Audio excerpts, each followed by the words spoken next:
Have you ever felt that there are unseen rules to the game of life? A hidden architecture beneath the chaos of the world? For millennia, seekers and sages have spoken of such a thing. They whispered of a set of timeless laws, an ancient key that could unlock a deeper understanding of reality itself. This key has a name: the Kybalion. It is a small book attributed to the legendary sage Hermes Trismegistus, and within its pages are 7 principles, 7 secret laws that are said to govern everything, from the movement of a galaxy to the thoughts inside your own mind. These are not rules to be obeyed, but truths to be understood. For in understanding them, one moves from being a piece on the board to a player in the great cosmic game. The first principle is the principle of mentalism. The Kybalion states, "The all is mind, the universe is mental." This is the foundation upon which all the others rest. It teaches that the universe, in its entirety, is a mental creation of a divine consciousness, an infinite, living mind. Just as you can create entire worlds within your own imagination, so too is our physical reality a thought form, held in the mind of the All. This means that everything you see, everything you touch, everything you experience originates in consciousness. The universe is not a dead machine, but a living, thinking entity, and you are a mind within that mind. The second principle is the principle of correspondence. Its axiom is perhaps the most famous in all esoteric lore. As above, so below. As below, so above. This principle reveals that there is a harmony and a correspondence between the different planes of existence. The laws that govern the stars also govern the atoms within your body.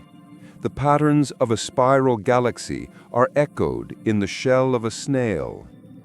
To understand the mysteries of the cosmos, one can look within. To understand the mysteries of the self, one can look to the cosmos. The outer world is a mirror of the inner world. What happens on one level happens on all levels. There is no separation. The third principle is the principle of vibration. The Kybalion teaches, nothing rests, everything moves, everything vibrates. Modern science has confirmed this ancient truth. From the hardest rock to the most ethereal thought, everything is in a constant state of motion. The only difference between various manifestations of matter, energy, and spirit is their rate of vibration.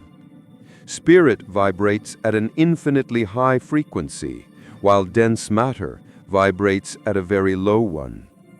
Your thoughts and emotions are also vibrations.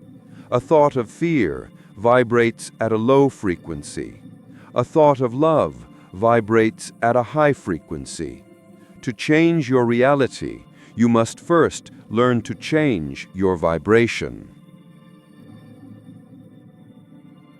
The fourth principle is the principle of polarity. It states, everything is dual, everything has its poles, everything has its pair of opposites, light and darkness, hot and cold, love and hate. We see these as irreconcilable opposites, but the Kybalion teaches they are merely 2 extremes of the same thing, differing only in degree. Heat and cold are both just variations of temperature. Love and hate are 2 poles of the same emotional spectrum. This principle allows for the art of mental alchemy, the ability to change your own polarity. By raising your mental vibrations, you can transform fear into courage and sadness into peace by sliding along the scale between the two poles. The fifth principle is the principle of rhythm. Its axiom reads, "Everything flows out and in. Everything has its tides. All things rise and fall." This principle is seen everywhere. The rise and fall of empires, the swing of the seasons, the cycles of our own moods and fortunes. For every action, there is an equal and opposite reaction. A swing to the right is followed by a swing to the left. The wise do not try to stop this pendulum. Instead, they learn to neutralize its effects. By rising above the swing in their consciousness, they can find a point of stability and stillness, even as the world outside them rises and falls in its eternal rhythm. The sixth principle is the principle of cause and effect. It teaches every cause has its effect. Every effect has its cause. Chance is but a name for a law not recognized. There are no accidents. Every single thing that happens is part of an orderly chain of cause and effect. Most people are carried along by this chain, subject to the effects of causes they do not understand. The master, however, learns to become a cause rather than just an effect. By understanding the laws of causality, they can act with intention, planting the seeds that will grow into their desired future and taking control of the circumstances of their life. Finally, the seventh principle is the principle of gender.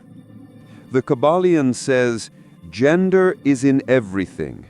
Everything has its masculine and feminine principles."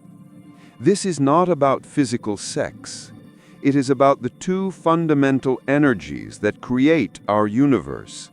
The masculine principle is the projective, active energy, the will, the spark, the doer. The feminine principle is the receptive, creative energy, the womb, the begetter.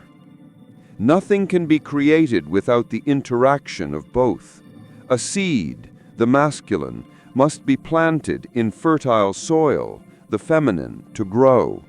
An idea, the masculine, must be nurtured by imagination, the feminine, to become a reality. Balance between these two forces, within and without, is the key to all creation. Mentalism, correspondence, vibration, polarity, rhythm, cause and effect, and gender. These seven principles are not isolated laws. They are the interconnected threads of a single magnificent tapestry. They are the keys to a single lock, and that lock is the nature of reality itself. To know them is to begin to know the universe. To master them is to begin to master yourself.